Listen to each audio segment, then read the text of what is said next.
right, y'all, welcome back to the show. It's Anti-War Radio on Chaos 95.9 FM in Austin, Texas. Appreciate y'all tuning in today.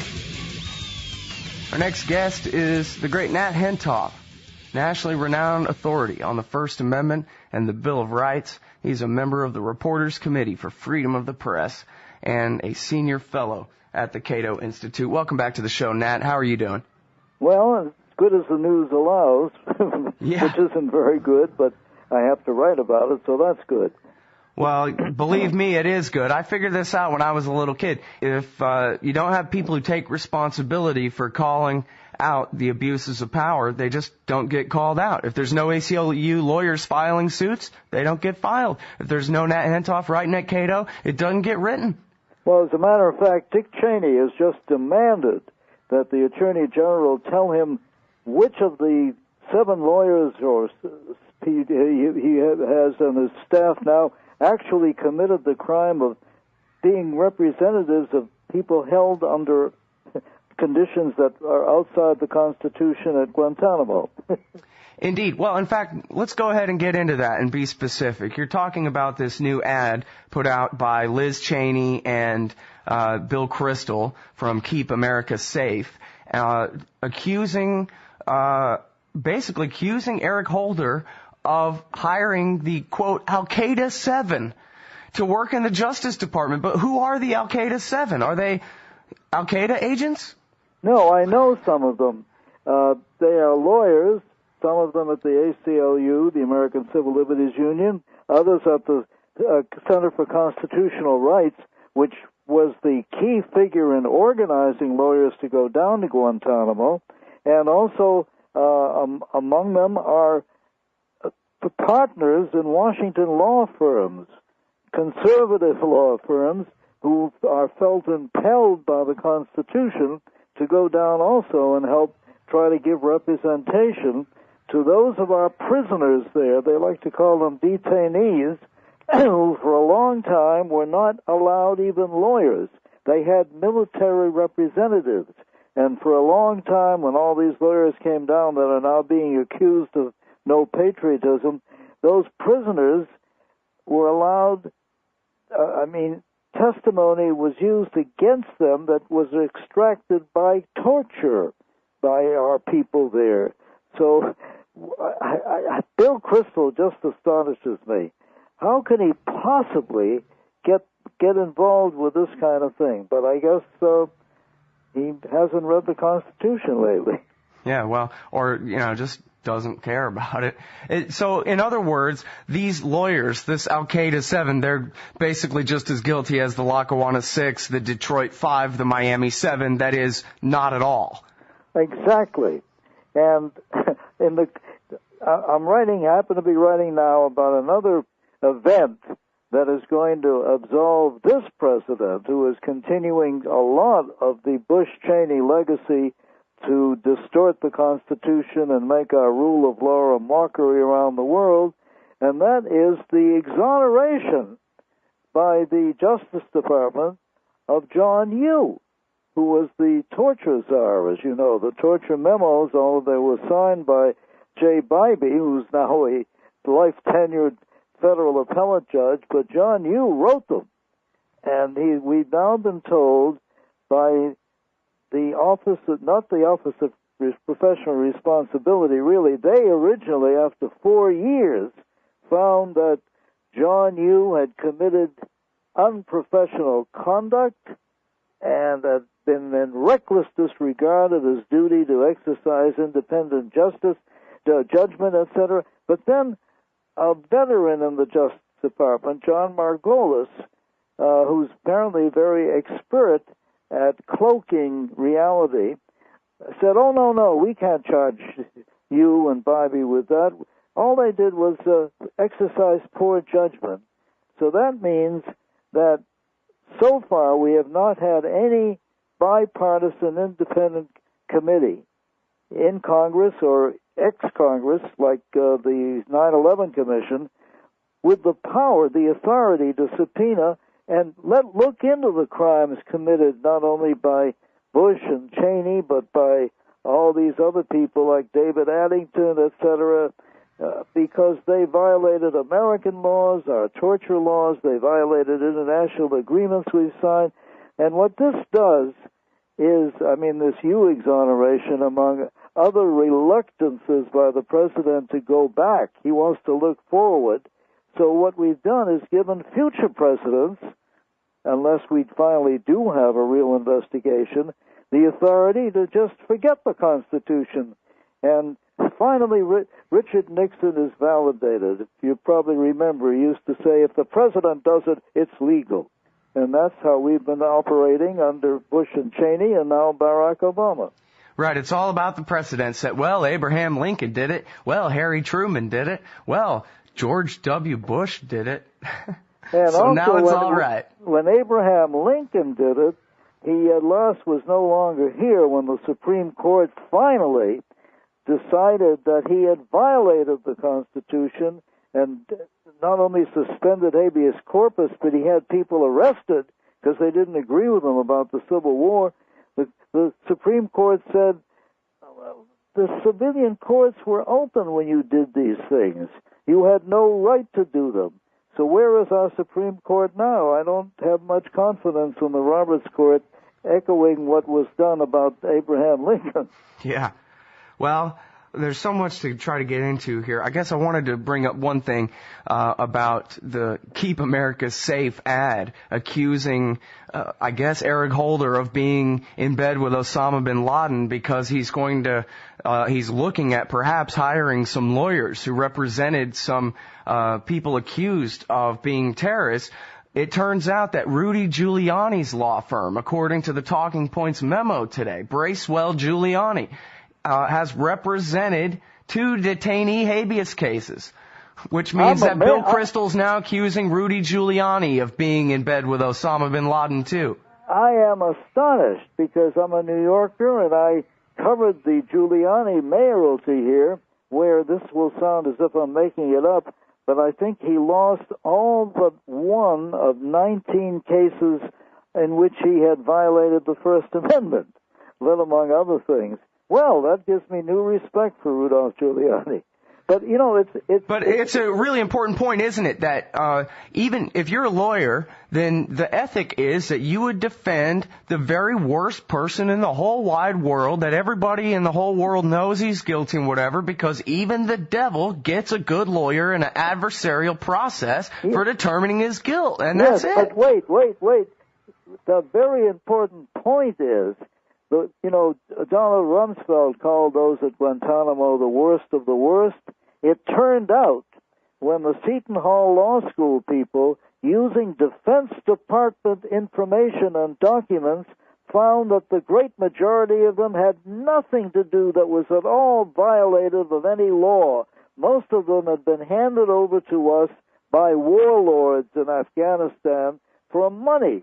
Absolutely. Well, I'm just talking about the particular point that it makes you a bad lawyer if you represent someone accused of terrorism. I mean, look at the politics of this, what the Republicans are trying to do, what Dick Cheney is trying to do here. He's trying to move the center so far to the pro-torture side that there's just no way around it anymore. It's really a brilliant defense by him, accusing Barack Obama of not torturing people all the time, and accusing lawyers of being bad lawyers for participating in a constitutional process. Let me amend something you said.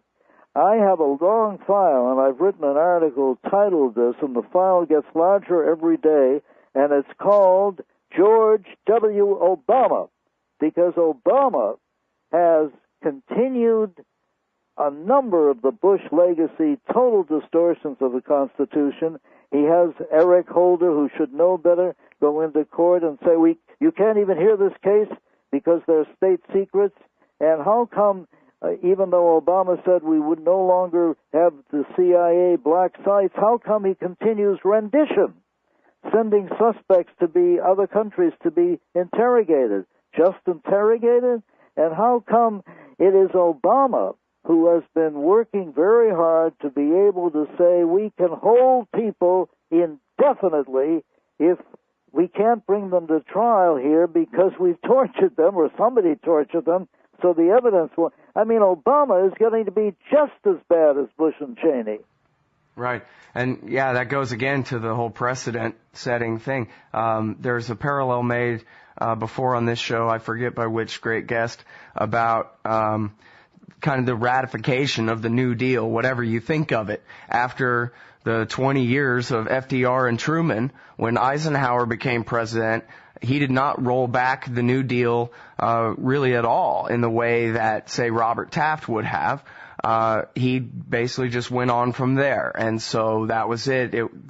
That was the last chance, basically, to undo it. And it became, the fact that he didn't undo it meant it was permanent. And that's really the legacy here, is David Addington and Dick Cheney went insane, and Obama has put his stamp of Mr. Cool, Calm, Collected, Centrist, Moderate Democrat on top and made it all okay. And I'll tell you what alarms me, and that's why I'm doing a lot of writing about this. You've got a population, and I'm thinking also of students now. You know, No Child Left Behind ended civics classes in a lot of schools, and I don't think the new guy is going to do much about that either, the new Secretary of Education. But we have a populace that is, to a large extent, ignorant of the Constitution, ignorant of why they're Americans, how we came to have these liberties, and what it takes to protect them. So I don't see any mass rage at Obama or at previously at Bush Cheney for what they were doing to the Constitution. And, you know, we were warned by Jefferson and Madison, I'll paraphrase, if you want to keep this republic, you've got to be an active citizen and be active to prevent crimes against the Constitution. So I'm worried about, you know, Louis Brandeis, one of my heroes, he said one of the most dangerous things to individual liberty here is an inert populace. That is, citizens who are not aware of what the hell's going on. I understand why they're angry about the Obama health plan. So am I. I'm personally angry because of my age and what that might do to me. And they're angry about no jobs and all that. But I don't hear much anguish or protest about what his predecessors, Obama's predecessors, did to our basic liberties, and that Obama is continuing to do. And here you now have Liz Cheney and Kristol actually having the chutzpah to go after people who were, I consider, patriots, because it is part of our patriotic duty as constitutionalists to defend people who are being unjustly tried, and in this case, not even in a court, in a military commission that has very few of the absolute protections of justice that our civilian court system has. Yeah.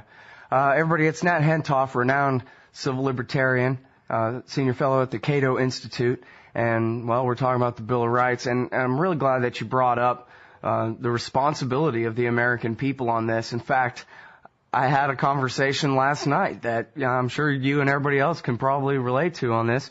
I brought it up because I heard on the radio a discussion by a right-wing talk show host on the AM there about a guy who kidnapped and murdered a girl down in San Diego. And they supposedly knew that he was the guy, but he wouldn't tell them where the body was. And the radio show host was saying, well, you know, I talked to an old homicide investigator friend of mine, and he said back in the day we would have just beat it out of him, and we'd know where that little girl was now. And the talk show host simply embraced this. He didn't have a single, on the other hand, contrary note to say at all, other than we know he did it, which is a shorthand for the cops say he did it, and so therefore he ought to be tortured until he tells us everything we want to know. And when I brought this up to my friend, he agreed outright, out of hand, said, yeah, of course. And I, went through the trouble of trying to teach him that, the Fifth Amendment and the Eighth Amendment both ban that. And that the whole idea of American government, supposedly at least, is that free people created this government, and it is bound by the conditions we place on it. And even no matter how much you want somebody to be tortured, no cop in this country has the authority to torture anyone ever. They are banned by our Bill of Rights, period. And this is new teaching to him. This is not something he learned in 8th grade. He didn't know anything about the Bill of Rights and what it meant at all, Nat. I told him I had to put my hand in the air and say, I plead the fifth. Remember that? They cannot force you to incriminate yourself. And then he went, I plead the fifth. This shows you two things. One is really the ignorance of too many Americans about why they're Americans.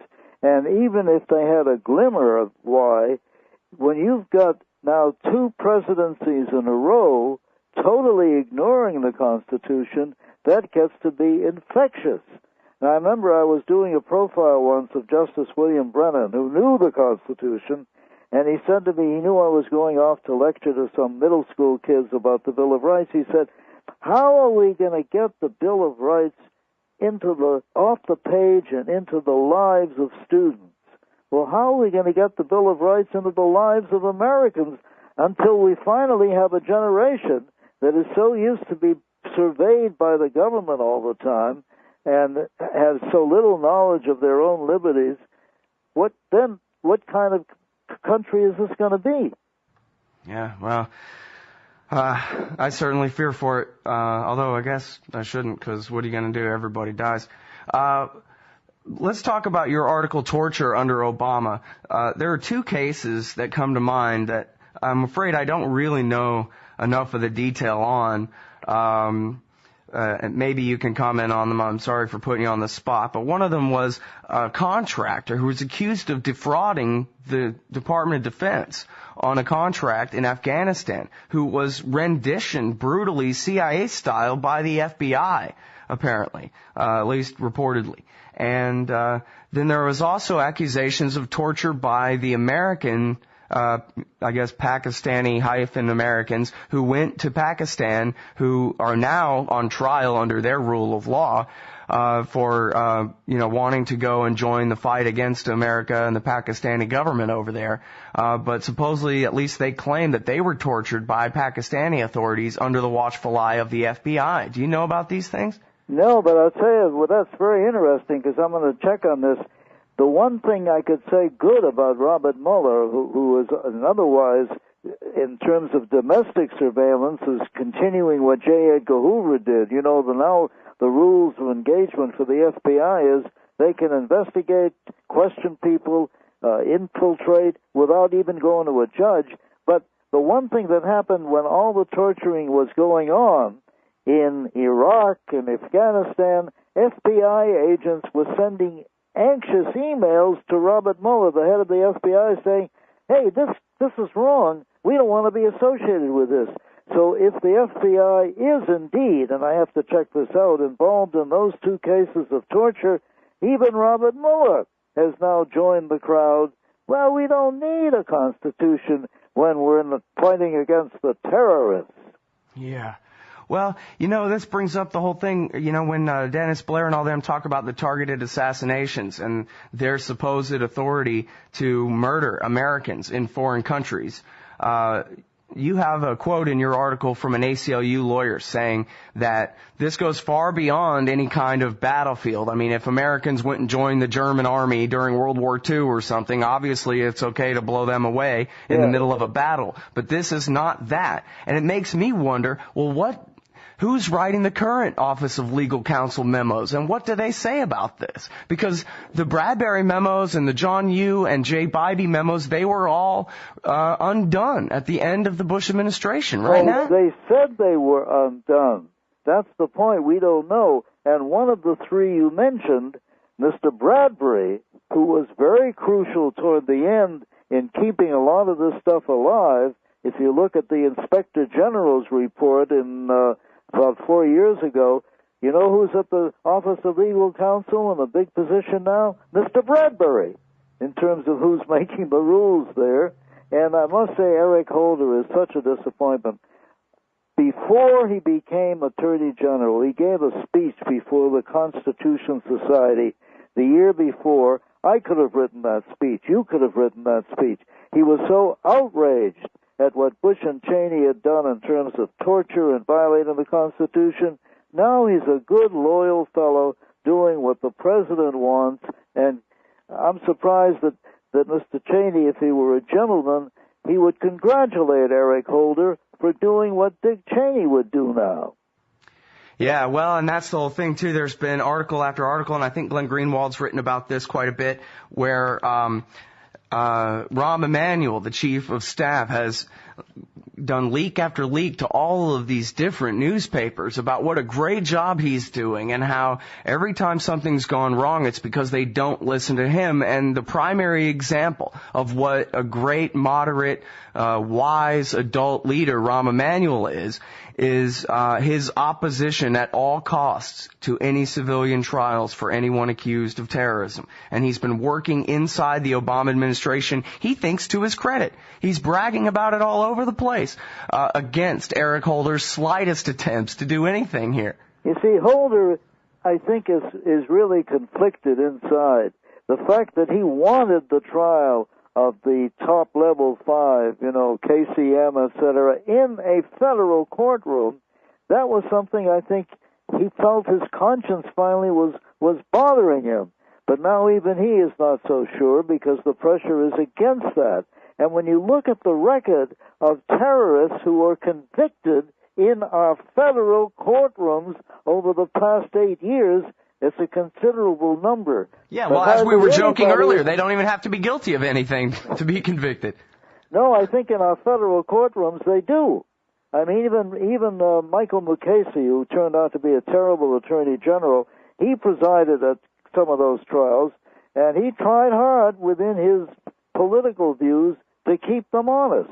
No, in a federal courtroom here, I have confidence that they can get a fair trial. Well, I mean, I would agree with you if we're talking about the trials in the 1990s or, Moussaoui, but, well, you laughed when I made the joke earlier about the Lackawanna 6 and the Detroit 5 and the Miami 7. I mean, they put the Miami 7 on trial, was it 3 times or 4 times until they finally got a conviction out of these guys who were clearly just framed up. Same thing in Detroit. That was the most corrupt case. I remember that because the prosecution was lying, and that was one case where you're right, the court was of no use at all. But by and large, in terms of these high-profile cases, people have been convicted for reasons. Yeah, well, I would certainly agree that they don't have a problem convicting anybody if that's the Republicans' argument, that we need military trials to assure convictions. And, it's funny because I think Holder has even kind of said outright when he announced the 3-tiered process that for the people that we don't have any evidence against, they're not going to get trials. Only the people that we're 100% certain we can convict, even without torture testimony or anything, those people will get trials. But the rest, we're just going to move Guantanamo to Illinois. That's the point. See, once we move to that maximum security prison, and that's horrible enough, these people who cannot get trials because we've tortured them along the way, those people are going to be held indefinitely in a maximum security place where they will not be able to talk to anybody or see anybody, including lawyers. This is America? Yeah, well, afraid so. All right. Well, thank you very much for your time on the show today, Nat. I really appreciate it. Well, thank you, and I'm sure we're on somebody's list right now. Oh, absolutely. Make no mistake about it. Okay. All right. Yeah, outgoing phone calls from this line, man, I'll tell you what. All right, everybody, that's the great Nat Hentoff from the CATO Institute. And let's see, do I got time? Yeah, I'm going to play this short. This is that new ad put out by Dick Cheney's daughter, who was born 9 months and 1 day after they changed the rules to say being married ain't good enough. You have to have a kid, too, or else you have to go risk your own life in Vietnam. And William Kristol, the worst person on earth. The pendulum is starting to swing. An America run by progressives is really, it's about to happen. We're going to be looking for people who share our values. So who did President Obama's Attorney General Eric Holder hire? 9 lawyers who represented or advocated for terrorist detainees. Who are these government officials? Eric Holder will only name 2. Why the secrecy behind the other 7? Whose values do they share? Tell Eric Holder, Americans have a right to know the identity of the Al-Qaeda 7.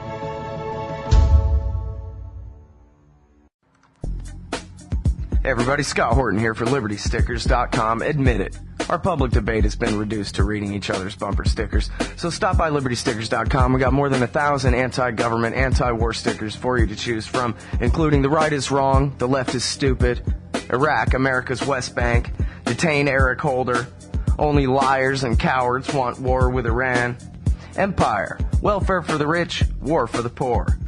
I wish I could go back in time to murder Woodrow Wilson. Old right, new left, unite against empire. And steroids are good when cops take them. Fight back while you still can. LibertyStickers.com. Everyone else's stickers suck.